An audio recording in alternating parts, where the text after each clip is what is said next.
Magandang umaga po sa inyo lahat. Good morning, 28th of August, Monday. Kumusta ho kayo mga boss? Kumusta ho yung mga suki ho natin sa Visayas, Mindanao, Luzon na pinanunod ho tayo sa IBC TV 13, ganun din ho sa CLTV 36, and sa aming digital platform, sa aming YouTube TV, Bitag Official, ganun din po sa Bitag Live Facebook page, ay pwede ho kaming sundan, panoorin. Ngayon mga boss, mamaya ng konti, yung hong segment na trinabaho namin sa Davao. Itong segment na ho to mga boss, normally hindi po kami nakikialam pagdating ho sa mga mana o properties na minamana ninyo sa inyong mga magulang. Subalit kapag kami po yung nilapitan, nag-imbestiga. Pag-iimbestiga po namin mga bossing is to find out kung sino pong tama, sinong mali. Yan po, huwag mong pakialaman ang kanya. Ang kanya ay sa kanya, ay sa iyo, sa iyo. Ibalik mo yung kanya, yung kanyang mana. Yun pong issue rito. Again, di po talaga kami nakikialam sa mga mana. Kaya lang ito'y nangyari po kasi yung nilapit po sa amin ng kapatid mula po sa Davao, bumiyahe po rito, tatlo po sila mga PWD. Aksidente lang po nalaman namin na meron palang isa dyan na medyo hindi po patas. Sila po yung magkakapatid niyan. Mamaya ng konti, papakita po natin. Tinulungan po natin sila para medyo maayos. Kaya lang, kuminsan sa magkakapatid, meron laging hidwaan. At yung hidwaan na yan, nauuwi sa hindi magandang, tawag dito, hatian. Or ito naman ay pagtrato sa bawat isa. Mamaya ng konti po yan mga bossing. So, in the meantime, dito na ho tayo. May kasabihan po mga boss, no matter how you cut it, no matter how you slice it, no matter how thin it is, in any way you want it, there will always be two sides. Gaano mo man putulin, hiwain, gaano mo man kanipis na gustong gawin para mapakita mo yung bandang sa iyo, laging dalawang banda po yan. Ha! Tandaan, kahit anong putol mo yan o hiwa, gawin mo. Kahit ka man kanipis o kakapal, laging dalawang banda. Over the weekend, mga boss, tayo huy nakita natin itong trending daw po. Trending sa video na nagkalat po doon sa insidente nangyari noong August 8 pa, mga bossing. Ano po yung video na yun? Yung sa pagitan po ng ito'y motorista at ng sinasabi ho, siklista. Ayan, yung nakikita na po natin, bandang dulo na po yan. Kung titingnan po natin, kinakailan malaming pag-aalala siya. Ito po yung matanda, galit na galit. Ito namang isa, dinagukan na. Pero bago ang lahat pumutol, pubunot na ho siya ng baril. Ngayon mga bossing, para sa akin, titingnan po natin, yan po yung nangyari. Wala na po sa bike lane. Sa labas na po yung bike lane, ang siklista. Ito naman si tanda na napak, na sobrang high blood. Mukha atang mainit ang ulo. Ito po yung sinasabing simpleng road rage. Kaya hindi po lahat na nakikita po natin sa camera ay tama kasi hindi po natin alam kung paano nag-umpisa. May umpisa na po yan, hindi na po sila. Ayan, nakita po, paulit-ulit. So tama na po yan, okay? Total, nakita niyo na po mga bossing. Ito po ang sinasabing viral video ng nangyari ho to, Agosto pa ng 8. Mag 6 o'clock na ng gabi sa may Welcome Rotonda. O, nakikita niyo na po dyan, ano? Sa parting to, mga bossing, ang tawag po rito ay road rage. Ngayon, kung titingnan po natin, wala na po tayong dapat tingnan kung gaano mga tanong-tanong dito kung sila po'y nauwi sa sinasabing konfrontasyon sa pamamagitan ng mga salita. O ngayon, para sa akin mga boss, tapos na po yan, nang himasok na po yung pagpasok po na sa social media, naglabas po yan. Kaya gaano mo tingnan natin yung sinasabing video na yan, kung titingnan, hindi po kompleto kasi hindi po natin naumpisahan sa umpisang-umpisa. Posible po, nagkainitan na po sila, yung siklista at yung, kasi wala po sa video. Nangyari lang po roon at medyo sa parting to, gaano mo man tingnan, gaano mo man ipagtanggol ang sarili mo na ikay na violate para doon sa bumunot ng baril, The mere fact na bumunot ka ng baril, kinasahan mo. The mere fact na kumasa ka. Yan po sa social media. The mere fact na po yan. Wala pong clear and present danger. Tapos kinasa mo, grave threat na po yan. Ito na yung sinasabi po natin. Ngayon, kahit na po ano sasabihin natin, kung yung dalawa naman nag-ayos na, ano mangyayari niyan? Ang sabi po rito, na sila daw po pareho na nagkapatawaran. So, kalimutan na lang. Sabi po nung isa sa kanila, At sa anumang kadahilanan na yung siklista ay nagbayad ng 500 piso doon sa sinasabing diskusyon nila sa loob ng presinto. Hindi na po aktibo ito si Mamang Ewan. Parang mainit talaga. Meron pa siyang pin dito. Ano kayang ibig sabihin ng pin na yan? Nasa gobyerno ka pa ba? Nagtatrabaho ka ba? Security ka ba? Ano ba ang ibig sabihin? Palakihan nga natin ng konti kung sakaling ma-enlarge natin because I like to see the pin. Yan ba'y army pin, police pin, or anumang pin na yan? Makikita po yan. Titingnan lang po natin sa may kwelyo niya. Diyan sa may kwelyo, lakihan pa natin kung kaya pa. Alisin mo yung mukha niya. Doon lang ako dun sa may pin. Sa may pin. Sige. Lakihan pa, lakihan. Hindi ko na makita yung pin. Distorted na. Pero may ibig sabihin yan, kaya nagtatrabaho sa tanggapan ng gobyerno. Siyempre, pag naglagay ka ng pin dyan, either security ka, either kabahagi ka ng security escort ka, kung hindi ka security escort, kabahagi ka ng sabihin natin sa opisina, anumang tanggapan ng gobyerno, dapat maintindihan. Ayan po, ibig sabihin, siya daw po yung retired police note. Hindi ko na po sinakyan yung mga kung anong nangyayari sa social media. Mga bossing, sa parting to, gusto lang po namin sabihin, meron pong umpisa to. Mahaba pong habulan nila bago nangyaring aksidente, nagkapikunan, nagkakantihan. Ito ho nakikita natin sa camera, ayaw na po natin magbigay po ng ating mga paliwanag dyan kasi simple road rage po yan. Ang hindi po maganda, yung pong ikay bababa sa iyong sasakyan, kakasaka ng baril sa taong wala namang baril, wala namang threat and clear and present danger, hindi po pwede ma-justify. Ang problema, nagkaayusan pareho di ko na po sila papangalanan pa. Ito pong problema natin. Hindi po sa anumang kadahilanan, kung nasa blatter ba to. So, dito po, ako po yung magsasabi sa inyo. Tapos na po yan siguro, wag na natin pakita yan. So, ito po ang ating ginagawa mga bossing. Ina-analyze lang po natin para makita nyo po mga bossing. At ito po yung ginawa po natin.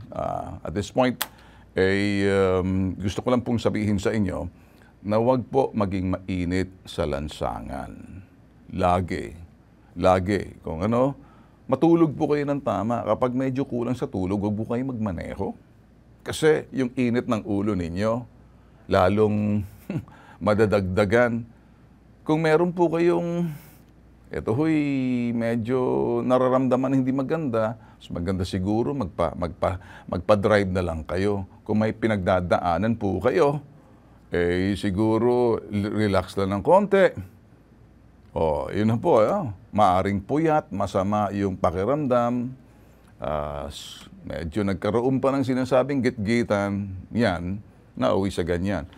Ano bang nakukuha po natin dito maliban lang doon sa nag-i-enjoy tayo, tingnan yan, tapos may kanya-kanya na tayong pananaw? Simple lang po. Kapag kayo nagmaneho, defensive driving, kalmado lagi. Isipin nyo na lang tulad ng sinasabi in the United States, when you're driving on a road, assume that the guy on your left, assume that the guy on your right and in front of you, that they are nuts and you're the only one who's a sane driver on the road. Ibig sabihin, maging maingat ka, defensive ka, kasi kung puro naman ganyan. So, isipin mo, pag lahat ng mga driver natin ganyan, wala pong agresibo. Marami po tayo sa Pilipinas na ganito. Sa iba pa nga, kung minsan nagkakasakitan, may nangyayari po na namamatay. Simple lang pong ating sinasabi rito. Tapyasan po natin ang init ng ulo.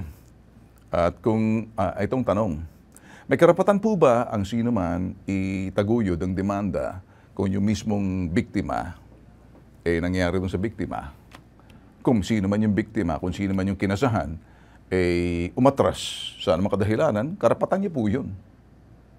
Ngayon, pag inatras na yun, kung walang reklamo, wala kayong masasampang kaso. At dahil walang nagsasampang kaso, dahil yung supposedly biktima, kung may biktima man, ayaw ituloy, wala pa na tayo dapat pag-usapan dyan. May karapatan po ba ang mamamayan na sasabihin, abay, teka muna, sampahan natin ang kaso to. Umatras na eh. Ang tanong, mga boss, may mga nangyayari po sa mga lansangan na hindi na po nakikita dahil wala naman po yung mga ususerong mga mata na laging nakakasay ang kanilang cellphone for the sake of content. Tulad po nung kung sino man yung vlogger naglabas niyan. Hindi mo naman itingnan kung sino yung si vlogger. Kung titingnan mo sa video, nakakalimutan lagi kung sino nag-upload unless kung sikat na sikat ka, nag-stick doon. But the point that we're saying, mag-iingat po tayo. Pag walang magrereklamo, lalo na kung sinasabi biktima siya, doon sa nakita ninyo, wala pong may sasampang kaso. Hindi naman po pwedeng magsampa ng kaso kung yung mismong nadihado ayaw magsampa. Pipilitin mo ba? Ngayon, kung ikaw papatawag ka dahil sa lisensya, tanggalan ka ng lisensya, anumang kadahilanan, ibang usapan po yan. May karapatan ba ang pulis na bibigyan mo siya ng sinasabing tawag dito, summon, invitation, nangyari sa presintong Arreglohan. So parang nagmumukha tuloy yung sa itaas na kahit na anong paliwanag mo dyan, nagka-Arreglohan eh. Ito pa ang aking sasabihin, mga bossing dito, dito po sa nangyari, ano pong natutunan ni Juan de la Cruz? Simple. Araw-araw po natin kita. Kalmado lagi sa lansangan. Huwag masyadong mainit. Ngayon, ang dapat magawa ngayon dito ng PNP, lalong-lalo na ito ang PNP, lalong-lalo na yung firearms and explosive, dapat ikansila yung lisensya nitong nanutok at kumasa ng baril. Paano ikakansela yan? Kasi pribilehiyo po yung sinasabing itong armas mo na yan. Gagaling po sa kampo krame yan. Anumang baril na ginamit mo at nakita ka at pagkatapos ito'y ginamit mo, wala namang clear and present danger. Wala naman pong ito'y bagay na to. Basta't kinasa mo sa taong hindi naman lumaban. Mare-revoke na po yan, kanyang lisensya, tanggalan na po siya kasi mainitin ng ulo, baka hindi na pasado sa kanyang neuro exam yan. Inisyo po kay Gonzales. Importante po rito na siya raw po may pamilya raw. Yun ang ako naman tinitingnan sa NBI, sa mga pulis, pakialam ko kahit sa Malacanang kung sino bang contact mo sa loob na Malacanang, Police, Air Force, Navy, Army, NBI. Ngayon? Ngayon, ang firearms and explosive ng Campo Crame. Di ba? Umpisahan nyo na, i-cancelan nyo na, makikita nyo yung baril na kinasa. Huwag nyo na pahiritin pa. Tanggalan nyo na ng license, ito yung firearms and license, tanggalan nyo na. Tanggalan nyo na ng permit to carry yan. Hindi na po tama yan. So, yun lang po. Ngayon, doon naman sa LTO, alam mo naman mga LTO, sangkaterbang mga, naman din yun sa LTO natin eh. Laging ganyan. Di ba tatandaan nyo, sinagasaan ng security guard last year?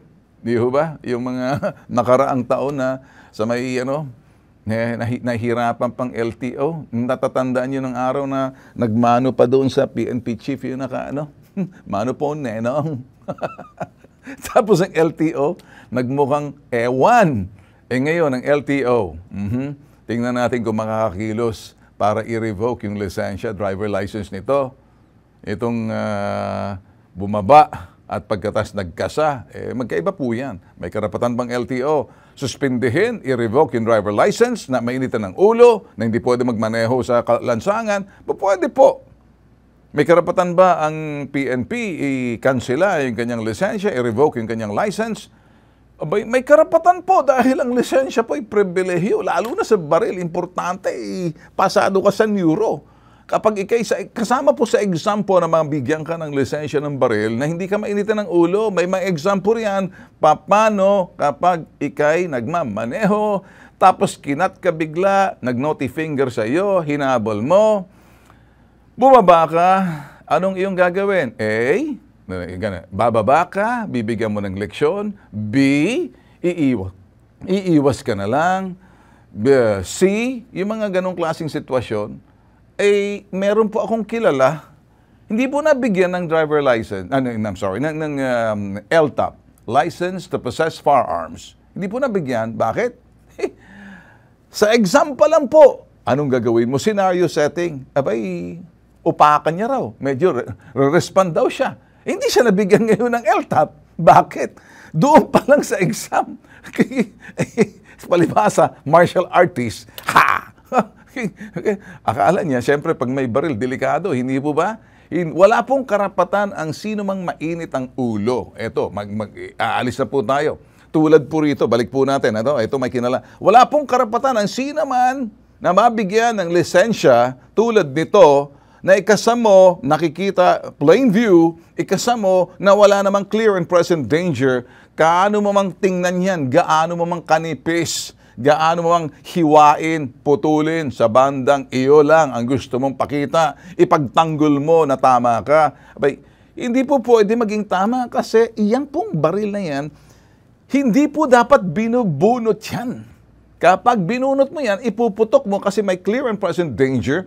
And now, nakikita mo, pwede kang magpaputok, sasabihin mo, shot fired, kapareho ng iba, kasi meron pong ginawa sa iyo. Pero dito po, makikita nyo, hindi po tama yan.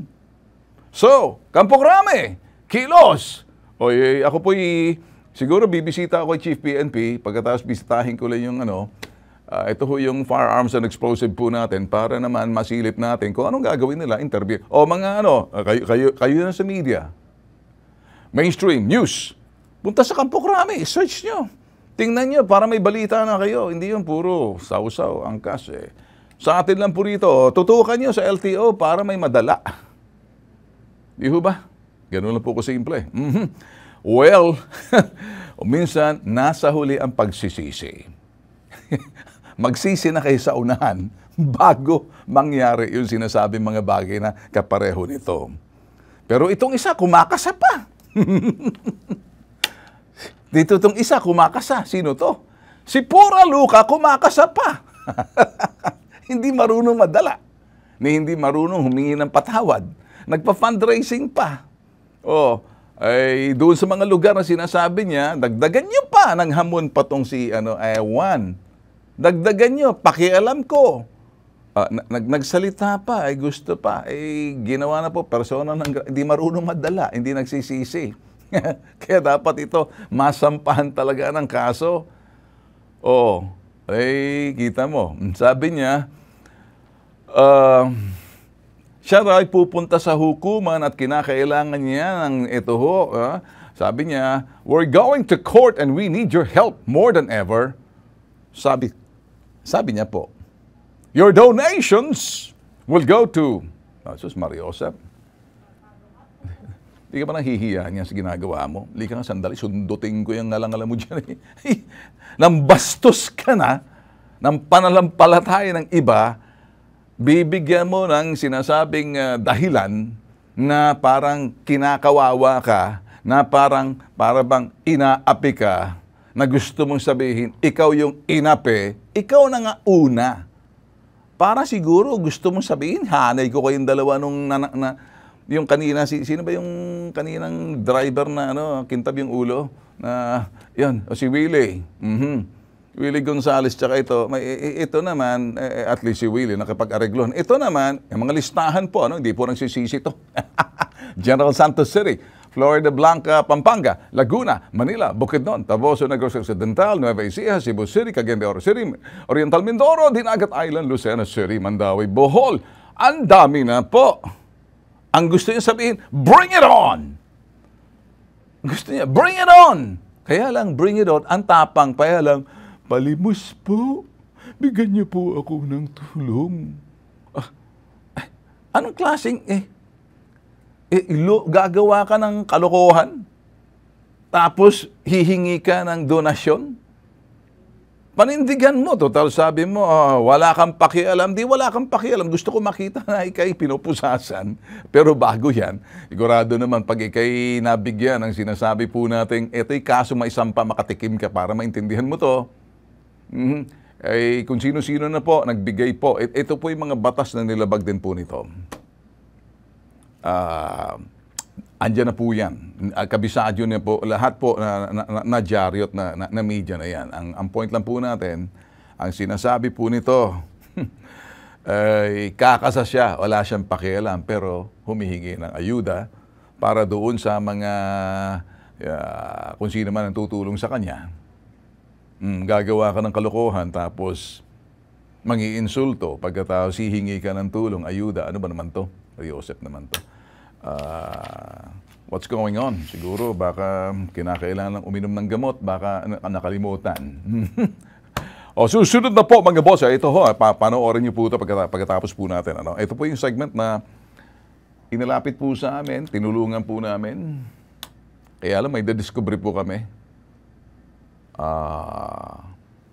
Kami po alam niyo po yung pang-aabuso, iba't ibang anyo sa ating lipunan. Ang pang-aabuso may iba't ibang anyo. Ang pang-aabuso ay panggugulang mo sa kapwa, sa kapatid mo, sa kaanak mo. Ang pang-aabuso ay ikaw amo, inaabuso mo yung baba mo, katulong man yan, or empleyado mo. Ang pang-aabuso ay ikaw boss.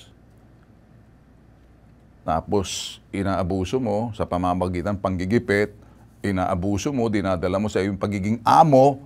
Maraming mukhang pang-aabuso. Sa loob ng pamilya, sa loob ng tanggapan, sa loob ng iyong kinabibilangang anuman niyang lugar na yung pong uri ng pang-aabuso, kaya po may hashtag ipabitag mo. Iba't ibang anyo po yan. Iba rin po yung sinasabing panloloko. Iba naman yung panloloko na talagang ang estilo mo makapambiktima. Kaya po sa hashtag ipabitag mo, kapag lumapit po kayo, lagi po namin sinasabi, wala pong puwang sa ating lipunan itong mga abusado ihalubilo sa mapayapang lipunan at ang gusto'y mang-abuso, yurakan ng karapatan ni naman sa ibaba. Dahil kay nakaangat. Wala pong karapatan yung mga abusadong gumawa niyan, kaya kontra po kami. Laban po lagi ang bitag sa mga abusado. Pagtatanggol po namin. Wala rin pong karapatan ang sino mang manloloko, scammer. Or sabihin na po natin, lahat na lang po, ginugulangan mo ang kapwa mo. Bang-usapan na po yan. Pagbalik po natin, kaya again, hindi po kami nakikialam sa mga mana-mana. Aksidente lang po, patapos po namin. Kaya po kami pumunta ng Davao noon dahil nakita po namin yung kanyang tindahan, inagaw po ng kanyang empleyado. Sana makadahilanan, may punto po siya, maibalik sa kanya.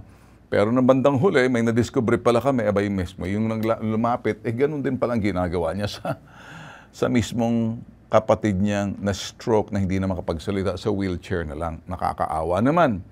Kung hindi pa namin sana dinaanan at pinasadahan para makita yung kanyang kapatid, hindi po namin malalaman yung itinatagong sekreto nitong kapatid na lumapit po sa amin.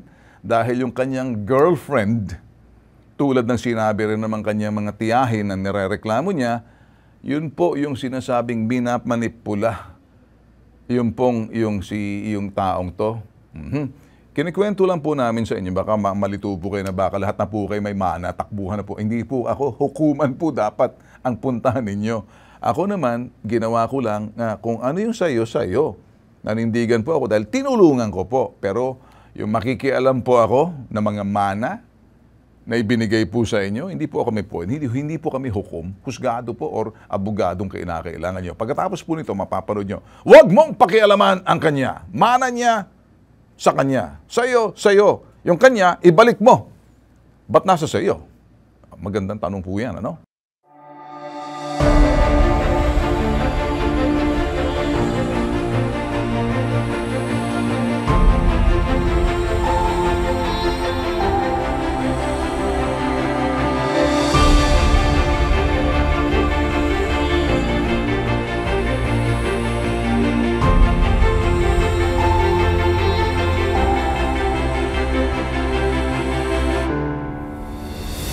walang day off. Kasi daw, pag nag-day off, mamamatay yung mga manok. Ganito po, yung 5 po diyang Bisaya, mangmang. Hindi ko gusto ang salitang mangmang. Nanlalait ka eh! Pasensya na po.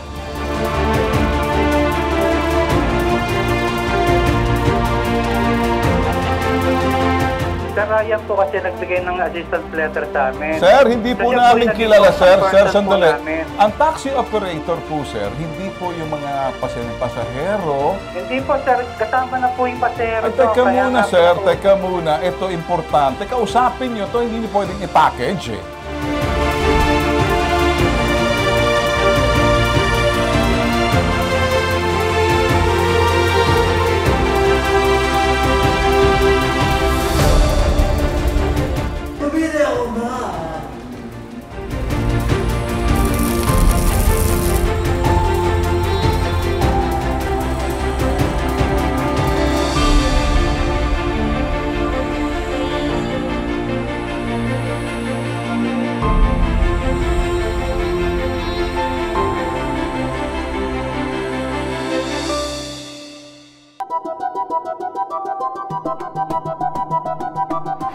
Ayaw, good. Binuang sa akin. wala, sir. Wala po. Nakapangalan sa kanya, di ba? Ibibigay ko na, sir. Kailan mo ibibigay? Kapag O, di man ihatag sa iya. Sa iya. Sa iyo Opo, sa sir. iyo. Opo, sir. Do me a favor, given the title. Can you do that? Yes po, sir. Good. Okay ka lang? Ha?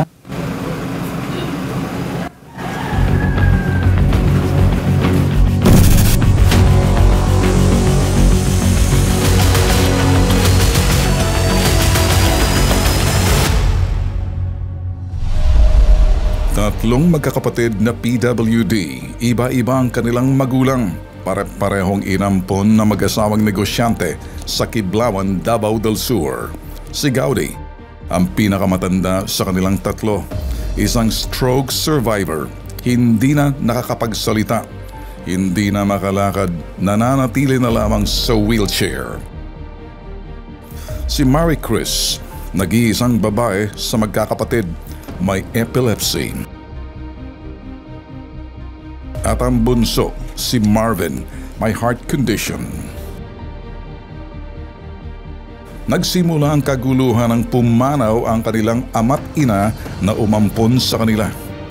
Lingid sa kanilang kaalaman, may mga naiwang obligasyon na dapat bayaran ang kanilang mga yumaong magulang.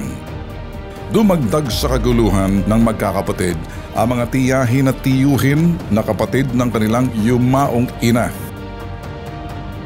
Maging ang abogado na humahawak sa mga naiwang pamana, naging kabahagi na ng problema. Si Marvin mula Davao City, nagbiyahe patungong Maynila. Makaabot lang ang sumbong sa hashtag Ibabitag Mo. Kung may katotohanan bang sinasabi mo, Opo, sir. hindi pa rin kami naniniwala sa sinasabi mo. Nakikinig kami at nag-iimbestiga kami sarili. Lahat ng mga taong sinasangkot mo, tinatawagan natin. Getting interested that I might have to fly sa Davao.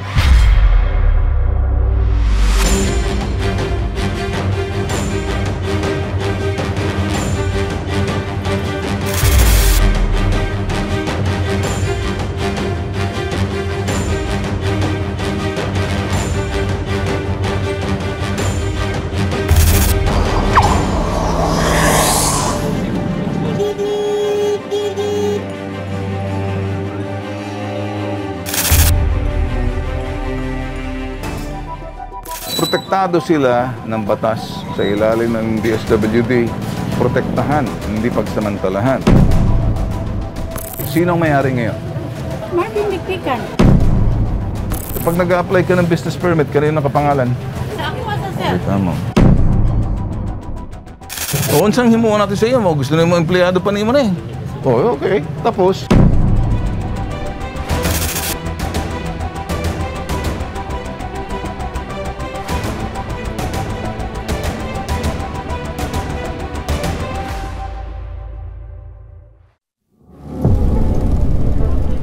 Sa di kalayuan mula sa soft drink dealership ni Marvin, sadyang dinaanan ng bitag ang bahay ni Gaudi upang silipin ang kanyang kalagayan. May nadiskubre ang bitag sa relasyon ng dalawang magkapatid.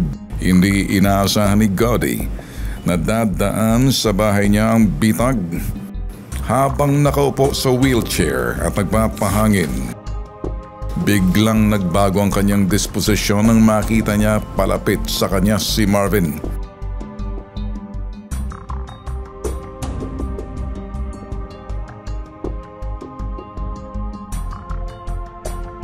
Ayaw magpahawak ni Gaudi kay Marvin at hindi na ito tumigil sa pag-iiyak.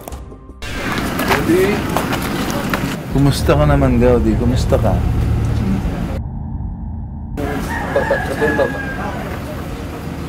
Okay ka lang? Ha? Galit ba siya kay Marvin? Galit ka kami, Ben. Ha? May hilak. Ang happy mo. Dito ko sila sir. Dito sa'yo sa amin. Yung property niya. Property niya, sir, pinilit siya mag-sign. Sino nagpapirma? Kinsa nagpapirma ni mo? Si Marvin? Si Marvin ang nagpapirma sa Marvin! Marvin. Nasisinong siya. Ano itong sinasabi nito? Pinipilit mo rin siya pinapirma doon sa property daw. Ano, papagayuta ba na? Ang sama na yun? Ano yun sir, yung kaming babayarin na mga utang ni Pero hindi po yun natuloy. Yung gusto ninyo, bayaran yung utang ng nanay nyo, ang namatay. Sir. Opo, kasi wala kami. Ngayon, wala kayong pambayad, isasanla niyo yung lupa. Opo sir. Lupa? Anong klaseng lupa? Agricultural area po sir. Pero hindi natuloy. Hindi natuloy sir. So, hindi natuloy yung pagpaprenda. So, hindi natuloy yung pagpaprenda. Wala video. Wala man. Hindi man natuloy. Kailangan mo po nato bayaran ng Kailangan may ni Mami. utang mang nanay ninyo, pero kinahanglan prenda. Di naman tutuloy. Sa kanya po yung pangalan sir. Sa kanya pa rin. Mm. O sa iyo pa rin, hindi natuloy. Sa iyo pa rin yun. Guardian ka ba niya? O dapat sa kanya? Dapat gid sa ihas. O di, gusto mo na makuha titulo ni mo? O, Baon pa na po sa katong ginatahan na po, sir. ihatag gud mo sa iyo. Ayaw gud magtinunto sa. Opo, sir. Itabangan kita, Yes sir. ihatag mo sa iyo titulo. Opo sir. Sabot ka? Opo sir. Okay na sa mo. Ha? Tulan sa laway mo. Tulan laway na utang. Istorya ng tarong. Wala, gusto niya titulo. Gusto niya makita yun. Nasa man titulo din ha? Hanapin ko pa sir. Nasa akin po sir. Sigurado ka? Ihatag naman niya. Ihatag na niya sa mo ha. Sulat.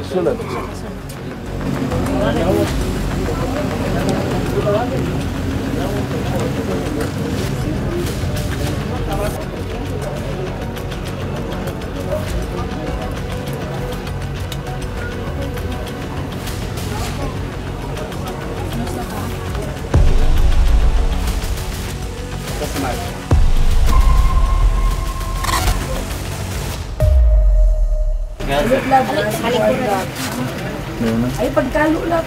Ang tama ng tayo.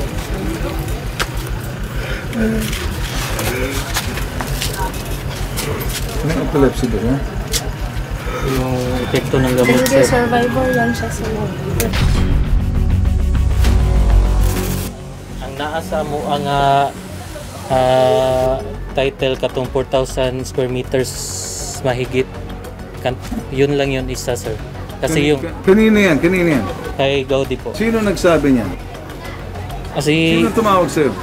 nag-text po si Olive po. Sino si Olive? Yung girlfriend ko po. Dalhin mo rito, pakita mo sa kanya, ha? Opo sir. Walang problema po yun sir. Ayaw, good, binuang sa akin. Wala, sir. Nakapangalan sa kanya, di ba? Ibibigay ko na sir. Kailan mo ibibigay? Kapag Gusto mo, ibigay ko sa kanya yung tindahan mo? Wala kaming ginagawang masama sa titulo niya, sir. Pero di man ihatag sa iya. Sa iya, sa imo, Opo, sa sir. imo. Opo, sir. Kung gusto na niyang ilabay, sunugin, sa kanya man yan. Do me a favor, give him the title. Can you do that? Yes po, sir. Good. Ano pa bang hawak mong titulo? Yung sa titulo niya, sir, tapos yung kay Gaudi, sir. Okay, dalawang titulong hawak mo. Opo. Kay Marie Chris o Gaudi. Tama? Kay Gaudi, 4,000. Tama? 4,000 square meters. Opo, sir. Kay Marie Chris, pila? Yung sa barangay site, sir, Pila? na Pila? 4 4 hectares po, sir, pero nakunan na yung ng 1 hectare, sir. Dahil sa Sandali. ginawang barangay site. Sandali. Pwede ba matanaw ko ugma ang titulo, tanan na titulo? Tanahon lang ba na ako? Sige po, sir. Para makita na akong pila sa iya, pila sa Opo, sa sir. imo, ha? Opo, sir. Para walang gubot. Okay ba sa imo? Yes po, sir. Inyo haram ang pangalan dito, gibutang baya sa Central. Nyad ko baya aming Central ni Olive niya. Bahin, gyapon ta. Sabi niya, he can handle his title safely. Wala ka nang pakialam. Sige po, sir. Okay? Okay po. If you want the next time, you should ask permission from your brother. You understand? Yes po. Even though it's like that, he can still think and discern. Unsa man It's na none of your business kung mawala niya basta sa kanya. Ganun ba sa'yo? Tagoy gid agad, ha. Tago mo, ha?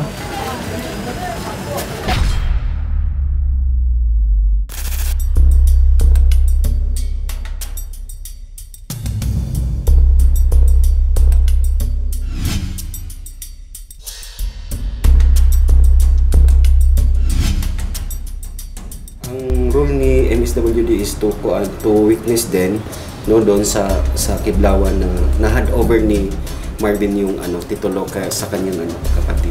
Ito po yung titulo ni Marie Chris Diktikan na sa Waterfall, Kiblawan, Davao del Sur. Ito po yung 4 hectares. Kay Gaudi. Sa poblasyon po ito yung katabi ng fire station doon. Basta ang nakita ko lang po na record na nandun yung pangalan ni Sir Gaudi at saka ni Marie Chris.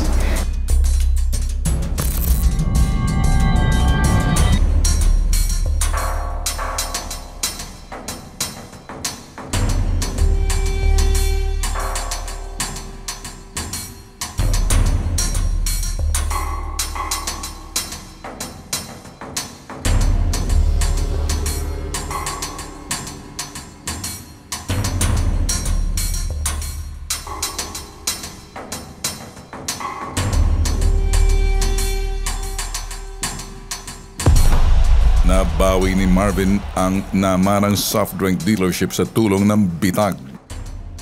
Ayon kay Marvin, sinampan siya ng kasong cyber libel ng kanyang tiyahin matapos may palabas sa bitag ang kanyang sumbong.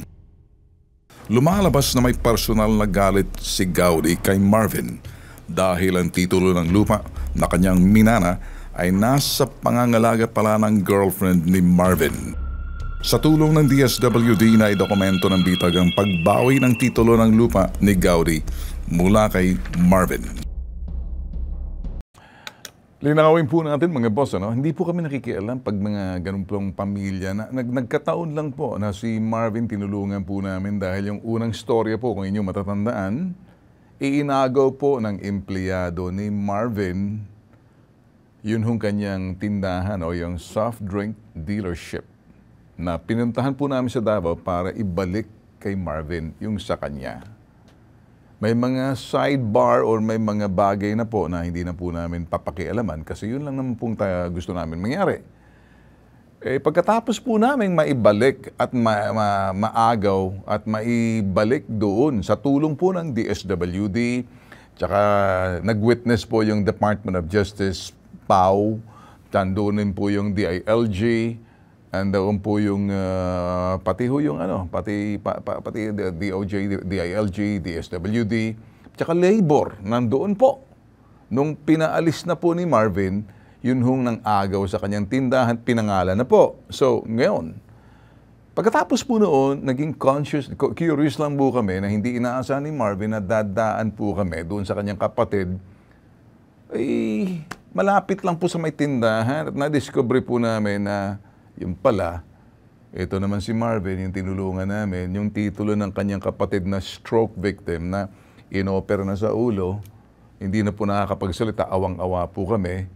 Kinuha pala ni Marvin, ginawang pangsanla at saka at the same time. So, nung malaman po namin, kaya umiiyak, mabuti na lang po sulat namin, para maintindihan niyo po, kung minsan yung nagsusumbong, yun din po yung nabibitag po namin dahil may bagay na tinatago po. Kayo lumapit po sa amin. Wag niyo pong gamitin ang programa namin kasi iba po si bitag. Nambibitag po ako.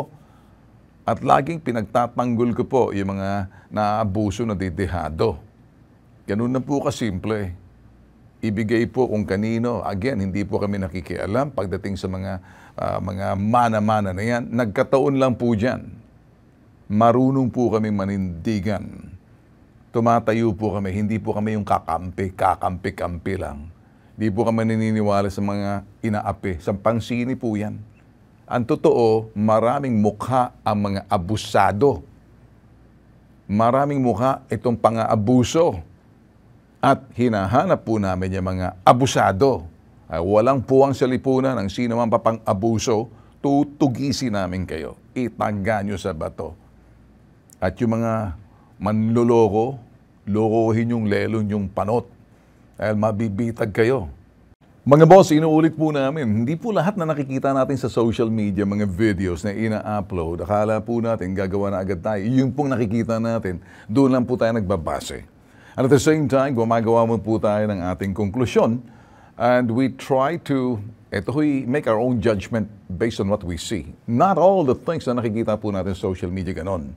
Importante po, susuri po tayo. Balikan po natin, mga ganyan, tulad po nakita ng kanina, yung video na yan, nag-viral. Uso po kasi ngayon, pagandahan tayo ng content. Yun ho mga content, nag-million views po yan. Tapos medyo sasakay na po yung iba, makikisawsaw. At pag nakikisawsaw, magte-trending yung po mga ganon. Pero hindi po nakikita kung sinong tama o mali. Ang mahalaga, natututo po tayo kasi gaano mo man hiwain, putulin, any way you want it, may dalawang banda po yan. Ang isang bagay po pag nasa lansangan, ang sino po nauna, or di naman kaya, makikita po natin na parang may nadidihado sa pamamagitan ng inaasta, pagbunot ng baril, patay kang bata ka. Kahit na anong anggulo mo tingnan, pag binunutan mo, kinasahan mo yung taong walang baril, kahit na nauna pa siya, kahit na sabihin mong medyo nag-angas siya, parang provocative, yung kanyang provocation, kanyang ginagawa, pag binunutan mo, na hindi mo tinutok, may problema ka na. Nakita niyo po mga boss. Mag-iingat po kayo kung kayo nagmamaneho, nagmumotor, nagbisikleta, o nagmamaneho ng sasakyan, ingat lagi. Huwag mainit ang ulo. Ako po si Ben Tulfo. Adios.